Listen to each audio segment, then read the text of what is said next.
Hello students, मैं Rekha Garg Maharaja Agrasen senior secondary school Hisar में हिंदी प्राध्यापिका हूँ। बच्चों, औपचारिक पत्रों के अध्ययन करने के बाद अब हम अनौपचारिक पत्र पढ़ेंगे। क्या आप जानते हैं कि अनौपचारिक पत्र किन्हें कहते हैं? ये पत्र किन्हें लिखे जाते हैं?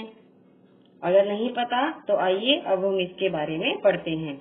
जिन व्यक्तियों के साथ व्यक्तिगत तथा पारिवारिक संबंध होते हैं उन्हें लिखे जाने वाले पत्र अनौपचारिक पत्र कहलाते हैं। अपने माता पिता, भाई बहन, संबंधियों तथा मित्रों को लिखे जाने वाले पत्र अनौपचारिक पत्र कहलाते हैं। औपचारिक पत्र के लिखने के संबंध में आप इन बिंदुओं को पढ़कर आसानी से समझ पाएंगे। पहला पॉइंट है, यदि आपको अनौपचारिक पत्र लिखना है तो सबसे पहले सबसे ऊपर बाईं ओर पत्र लिखने वाले का पता लिखें। इसके नीचे आप दिनांक लिखेंगे। दिनांक लिखने के बाद जिसे पत्र लिखते हैं, जिसे हम संबोधित करते हैं, जैसे आदरणीय दादाजी, पूजनीय नानी जी, आदरणीय पिताजी, आदरणीय भैया, प्रिय दीदी, प्रिय मित्र आदि। संबोधन शब्दों के नीचे सम्मान सूचक शब्द अभिवादन लिखते हैं, जैसे प्रणाम, सादर प्रणाम, चरण स्पर्श, नमस्कार, आशीर्वाद, सुखी रहो, प्रसन्न रहो आदि।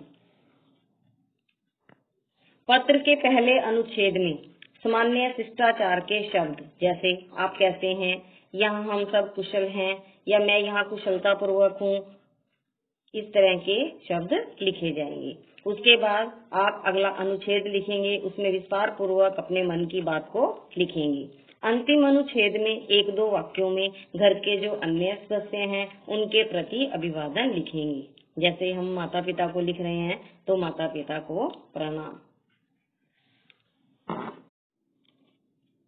इसके नीचे बाईं ओर पत्र प्राप्त करने वाले से अपना संबंध लिखेंगे, जैसे तुम्हारा मित्र, तुम्हारी सखी, आपकी बहन, आपका पुत्र, तुम्हारा भैया, तुम्हारी दीदी, आपकी भतीजी, आपकी भांजी आदि।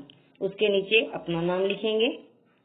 परीक्षा की दृष्टि से अपना नाम पता लिखने के स्थान पर परीक्षा भवन, क ख ग तथा XXX लिख सकते हैं, क्योंकि बोर्ड क्लासेस में अपना एड्रेस नहीं देना होता। यदि आप अपने से बड़े संबंधियों जैसे पिता, गुरु, बड़े भाई को पत्र लिख रहे हैं तो पूजनीय, आदरणीय, परम पूज्य आदि शब्दों का प्रयोग करें। माता या बहन के लिए लिख रहे हैं तो पूजनीय, आदरणीय, परम पूज्य लिखें। अभिवादन में प्रणाम, चरण स्पर्श, नमस्कार और निवेदन में आपका स्नेहकांक्षी, आज्ञाकारी, कृपाकांक्षी या आपका प्यारा पुत्र या भाई लिखें। किंतु यदि आप स्त्री हैं तो आपकी आज्ञाकारिणी या आपकी प्यारी पुत्री या बहन लिखें। किंतु यदि आप अपने छोटे संबंधियों को पत्र लिख रहे हैं तो आप चिरंजीव, प्रिय स्नेही या नाम लिखें, या प्रिय मित्र आदि लिख सकते हैं। किंतु यदि बहन या पुत्री आदि को पत्र लिख रहे हैं तो प्रिय बहन, प्यारी पुत्री आदि लिखें। अभिवादन में प्रसन्न रहो, शुभाशीष, निवेदन में तुम्हारा शुभचिंतक, हितैषी आदि लिखें। किंतु यदि आप स्त्री हैं तो तुम्हारी शुभचिंतिका, तुम्हारी शुभाकांक्षिणी लिखें। आप अपने से छोटों को जब पत्र लिख रहे हैं तो प्रिय मित्र, सदा खुश रहो, और अंत में तुम्हारा मित्र, तुम्हारा हितैषी, तुम्हारा शुभचिंतक भी लिख सकते हैं। और यदि आप अपने बराबर वाले मित्र, सहपाठी, साथी, पड़ोसी आदि को पत्र लिख रहे हैं तो तुम्हारा सहृदय या तुम्हारा स्नेहाकांक्षी आदि लिखें। किंतु यदि आप स्त्री हैं तो तुम्हारा स्नेहाकांक्षिणी, प्रेमाकांक्षिणी लिखें। आज के पत्र का हमारा विषय है अपने मित्र को उसके पिता के स्वर्गवास होने पर संवेदना पत्र लिखें। आइए पहले पत्र के अंक के बारे में जान लेते हैं। सबसे पहले पत्र लिखते समय पत्र प्रेषक यानी पत्र लिखने वाले का नाम, उसका पता रहता है। इसके बाद दिनांक, उसके बाद संबोधन, उसके पश्चात अभिवादन, फिर विषय और अंत में अभिनिवेदन होता है। आइए जानते हैं कि पत्र भेजने वाले का पता कैसे लिखते हैं। सबसे पहले मकान नंबर, गली, मोहल्ले का नाम, उसके बाद तिथि लिखी। आइए पत्र की शुरुआत करते हैं।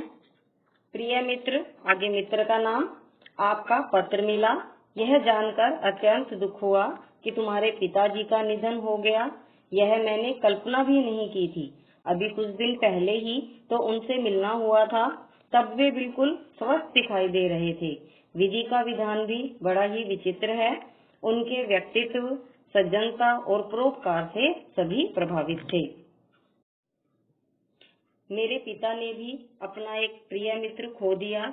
उनके निधन से आपके परिवार को ही हानि नहीं हुई है, अपितु पूरे समाज को हानि हुई है। लेकिन काल के आगे सब असहाय और विवश हैं। उसकी शक्ति से कोई नहीं बच सकता। धैर्य के अतिरिक्त दूसरा कोई उपचार नहीं है। हम सब तुम्हारे इस अपार दुख में सम्मिलित होकर संवेदना प्रकट करते हैं। अपने छोटे भाई व पिताजी को तुम्हारे सहारे की आवश्यकता है। धीरज से काम लेना। ईश्वर से मेरी ये प्रार्थना है कि वे तुम्हें इस अपार दुख को सहन करने की शक्ति प्रदान करें और स्वर्गीय आत्मा को शांति दें। और अब पत्र का अभिनिवेदन। पत्र के अंत में बाईं ओर लिखेंगे, तुम्हारे दुख में दुखी तुम्हारा मित्र, आगे अपना नाम।